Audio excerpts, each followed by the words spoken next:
I think I just enjoyed a Sarah J. Maas book. Hi everyone, my name is Serena. Welcome back to my channel.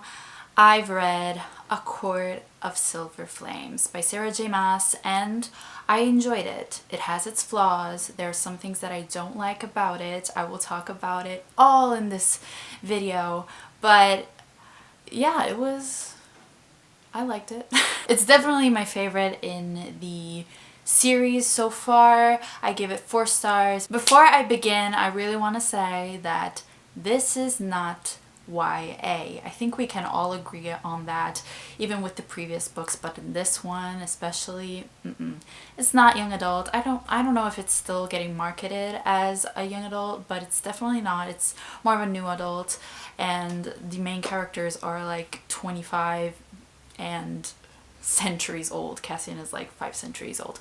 Anyway, so and it's definitely a fantasy romance. I am currently doing a vlog in which I read romances during the month.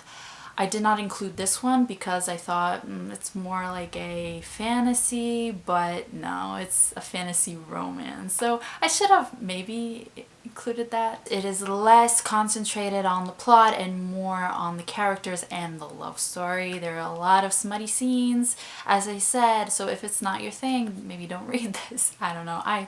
I am not bothered by them at all. Also, trigger warnings for sexual assault in particular. Obviously there's some violence and swearing, I don't know, but just wanted to say that. As I said, I gave this 4 stars. I have not read the novella ACOSF, A Court of Frost and Starlight, and I will never read it. It's the novella. I have watched a few reviews and I'm not interested at all. I read the main trilogy a while ago, and I don't know if the fact that I didn't read them recently or I didn't read the novellas may have impacted my impressions of the book. I don't know. The only other books that I read by her are the first 3 books in the Throne of Glass series, and I don't know if I'm going to continue on with that. So we'll see. So because I'm not a huge fan of Sarah J. Maas, not for any huge reason, but because of that, I didn't have high expectations. I was kind of distracted at the beginning because you're slowly getting back into the world. At least I was, because as I said, I read the other books a long time ago, like a few years ago. So I was slowly getting back into the book. I was kind of distracted, but then all of a sudden, boom, I was into it, especially the last third. The last third of this book was great, and I see a common theme in every Sarah J. Maas book. For me, I really like the last third of the book especially. I read this on audiobook because I didn't want to buy the physical copy. I wasn't sure if I was going to like it, but now if I have the opportunity, whenever, you know, no rush, I will buy it and reread it because I already want to reread it. Kind of, so yeah. By the way, you can see all my clothes here. Is that better? The number one reason why I enjoyed this book more than the others is because of Nesta and Cassian. I really like their characters, and I will talk about them more in my characters section of this review, but they are flawed. Farah and Rhysand are so annoying to me, especially in this book, and they are just apparently very perfect and annoying, but they're not. And the main reasons why I did not give it 5 stars is because of the lack of plot, and also it's a very long book. It's almost 800 pages. It's very long. And the writing is not my favorite. I don't hate it. I mean, I could never write a book probably, I don't know, but there are some repetitive words that I'll talk about in a little bit. Let's talk about the characters. First character we're going to talk about is Nesta, of course. I really enjoy the character of Nesta. I love her growth. I love her healing. Everyone seems to hate Nesta, or at least a lot of people do. I know there are a lot of people who like her like I do, but a lot of people hate her, and I understand why, but I really like that we are seeing her from her point of view and not only through Farah's eyes, you know? She is seen as a bitch and a bad girl, you know, the bad boy trope, and she is more like the bad girl trope. And I really enjoy that. It makes her character more interesting, and I feel like Nesta is the most relatable character of this series. Honestly, she really is, because she has a lot of flaws and I could relate to a lot of them. Nesta at the beginning of this book is in a very bad place. She's dealing with trauma and grief, and I really liked reading about that and seeing how what she's going through. She drinks a lot, she spends a lot of money, and she sleeps with a lot of men. So we really do see her change throughout this book. She does have anger issues, and she does, you know, say a lot of hurtful things. I could relate because I have spoken out of anger during my lifetime. I think that a lot of us can relate to that. So, and without spoiling anything yet, there's a particular scene with Farah, and Nesta says something very hurtful that she wasn't supposed to say, but I understand why she said it. I don't know how to explain it, but I feel like she was trying to show Farah and the others in a wrong way that she was hurting, and that she was so hurt that she was lied to, and by telling Farah that she was getting lied to as well, she wanted to show how wrong it was and how hurt she felt. I don't know if I'm making any sense. All of these feelings and situations that Nesta goes through really reflect on the relationship with Cassian. She fears love. She thinks that she doesn't deserve love. She doesn't deserve him. And she only wants sex, and she is kind of friend zoning him, you know. And I really like that Cassian isn't pushy, and he is letting her figure things out. I mean, he is very doubtful as well as she is, but he is not pushy. And when she is ready to open up to him, he's there for her, and she really needed him, you know. So I really like their relationship. I also like that Nesta won't let him be possessive and crazy like Rhysand is sometimes, you know. I like that. At least I hope it stays this way. I really do. Nesta is also a reader. I like seeing that she's a reader. She makes new friends. Emery and Gwyn. There's always this found family trope that I really like. And yeah, there is this like girl power tone to the story in particular. I'm not gonna say feminism, but I really like the girl power and the girl friendships, you know, the female friendships that aren't toxic, you know. I really like that. Also, I really love the relationship that Nesta has with the House of Winds. I really like that.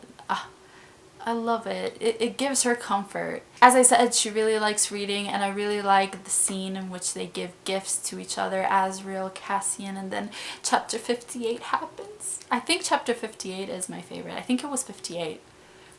I think. And by the way, Emery, Gwyn, and Nesta are the new Asriel, Cassian, and Rhys. A new and better trio. Let's talk about Cassian. As I said, I really like that he isn't pushy and he's really there for her. I really hope that Sarah J Maas doesn't change him and his character like she has done in the past to other characters. He does have flaws though. And I enjoy that. I like characters with flaws. He does snap at one point. So yeah, we have that. Also, I don't like the fact that when Rhys is annoyed with Nesta, Rhys doesn't like Nesta at all. He really isn't standing up for her as maybe he should. I mean, he is bothered by it, but I don't know. I get that he's like your boss or something, but aren't you brothers as well? I don't know. I really enjoy that there are two point of views because Cassian's point of view was much more lighter in comparison to Nesta's. Other characters, Rhysand, annoying and possessive, and I don't like him. Farah, annoying as well. Asriel, Lucian, and Elaine, that trio over there, we don't see much of at all. Elaine is boring. And Lucian, we don't really see him. Azrael, I'm really confused by his character. And I'm gonna talk a little bit about him in the prediction part of this review, but yeah, more, she goes a lot of places. She randomly pops up during this, but nothing to say about her, and neither about Amren. We have Emery and Gwyn. I like them, and I like their backstory. I like reading about their backstory. And then there's the villain, Brialyn. Yeah, that was random. I'm gonna talk about that in the plot, because she really just is there at the end. And speaking of Gwyn and Emery, I really like that they revive with Nesta the Valkyries. The Valkyries, there's this like mythology part of this world that the Valkyries were I guess women warriors, and they were even better than Illyrians. I like that, and I like that they are reviving that. Briefly, the writing, as I said, a lot of repetitions. I like the writing because it's easy to read. It's very easy to read, and I like when you can easily read a book.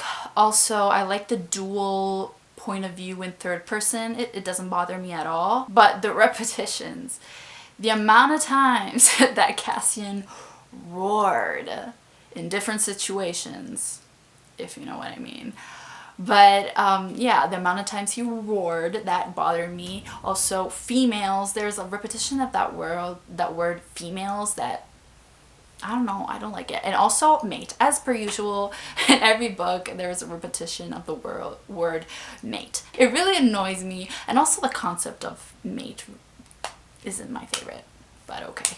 And I like that at some point Nesta talks about the fact that the mate situation really annoys her and she doesn't like it. So now let's talk about plot. I'm going to talk about non-spoilers first, and then I'm going to just jump into spoilers and predictions. So let's begin with a non-spoiler. So as I said at the beginning of this book, Nesta is in a very bad place, and she is spending a lot of money, she's drinking a lot, she sleeps with a lot of men, but that is not the problem. The men part is not really the problem, because she can do whatever the frick she wants.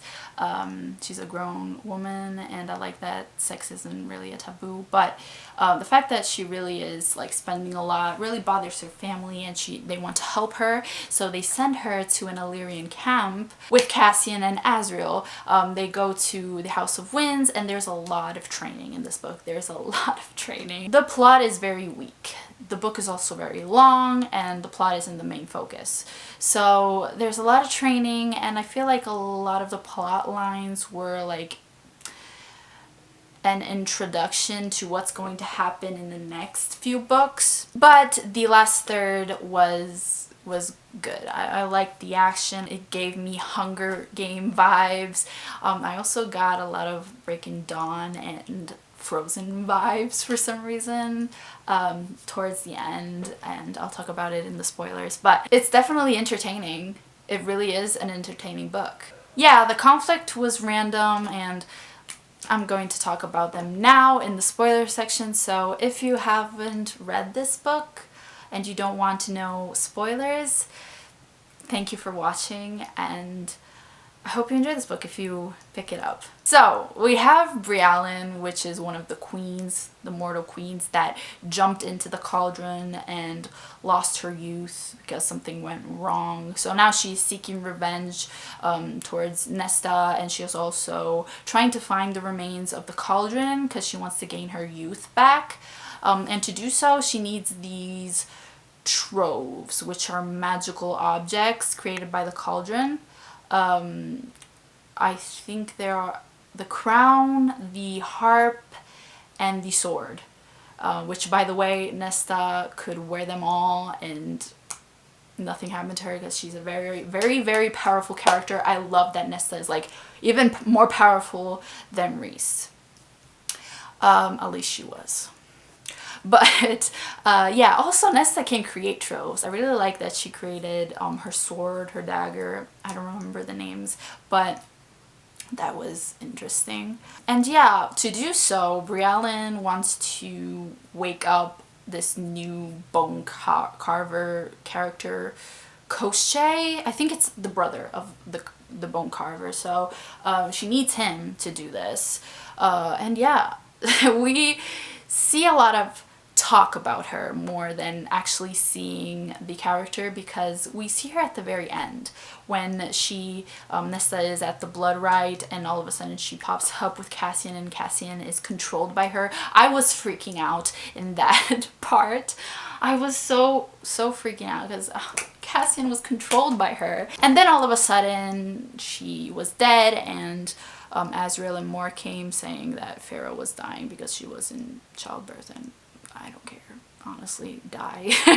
Let's talk about this pregnancy. So Farah, we figure out that she is pregnant. We knew this was going to happen, obviously, but we also figure out that she is going to have a difficult childbirth because the baby, Nyx, has wings, and her body isn't made for birthing children with wings, so she was going to die, and the baby was going to die, and it was this whole drama thing happening. Obviously it's horrible, but there were some scenes in which Nesta and Cassian were talking about it. Obviously they were sad, and then all of a sudden they wanted to have sex. So it's like I had flashbacks from when Rhys and Farah were having sex in the middle of a war, you know what I mean? But anyway, we also figure out that Farah and Rhys made this deal that they were both going to die together, and I'm like, oh my gosh, why are y'all going to make everything about you? And why would you ever make a deal like that? Because obviously there was that situation in which they needed to go get Eris. By the way, Eris is a very interesting character. I'm curious to know about him. But there was that situation in which they needed to go get him, and Rhys couldn't, because he couldn't risk his life and risk Farah's and Nyx's life. So no, I was so annoyed by them. I'm like, please die. And I was predicting something. I was predicting that maybe this bond would have not made them die, but it ended up being Nesta. Nesta saved them all, obviously, and she lost her powers by doing so. And I'm like, why do these powerful women have to lose their powers? She didn't really lose them all. She lost a part of her powers, but still, she was the best and most powerful character there, even more powerful than Rhys. Couldn't she stay that way? I guess it was great for her growth, but I don't know. I was also thinking while reading this book, if Rhysand and or Farah die and get resurrected again, I swear I'll be pissed. I mean, that kind of happened because Farah was basically dead. But okay, we keep resurrecting these characters. I'm like, die already. I don't care. Maybe let the baby live and they can die, but whatever. They're like the main people, the main characters. Even you know, they're even more important than Nesta and Cassian. We could say, but yeah, obviously they weren't going to die. So yeah, I had Breaking Dawn vibes, also Frozen vibes, obviously, because Nesta saved her. And by doing that, obviously she lost a part of her powers, but she also changed herself, she said at the very end, and she made her body able to birth Illyrian babies. So, and then there was that discussion with Cassian in which he said, "You're ready to have a baby," and I'm like, oh, stop it, stop it. No, you're not. You're not ready. Rhysand better treat Nesta well for the rest of their lives, because yeah, he really treated her badly. I mean, we can't argue that she deserved it, but now he needs to treat her well. And he did, because there was that whole mating bond situation and he bought her a lot of things. Speaking of Nesta and her powers, there was that scene in which they were trying to figure out her powers, because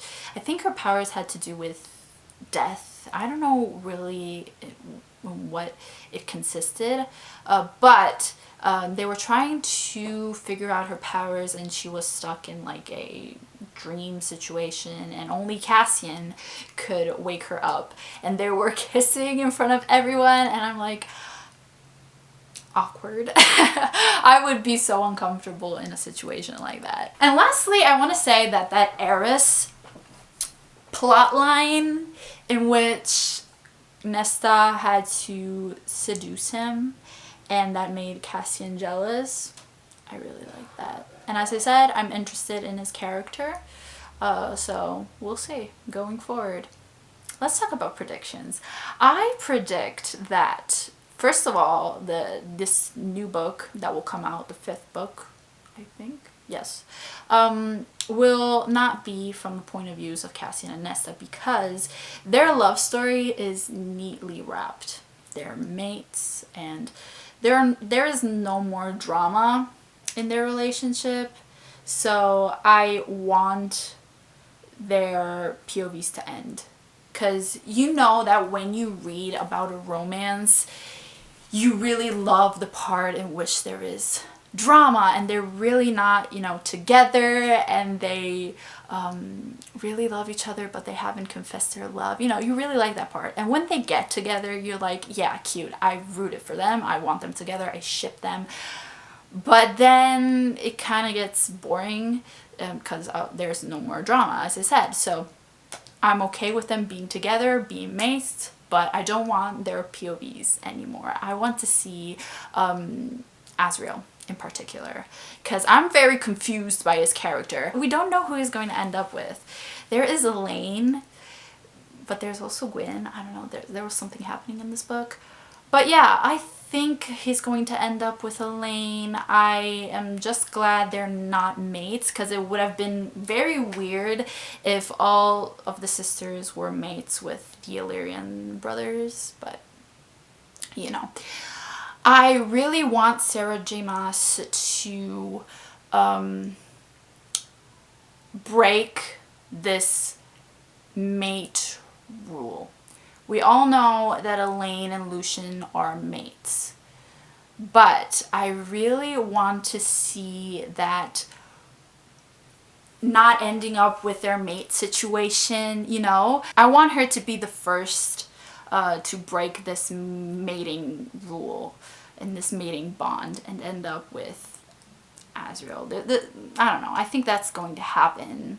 Let's make it interesting, you know? Let's make it interesting. Let's not like make it, oh, we're in a hate to love situation and then we're mates, the end.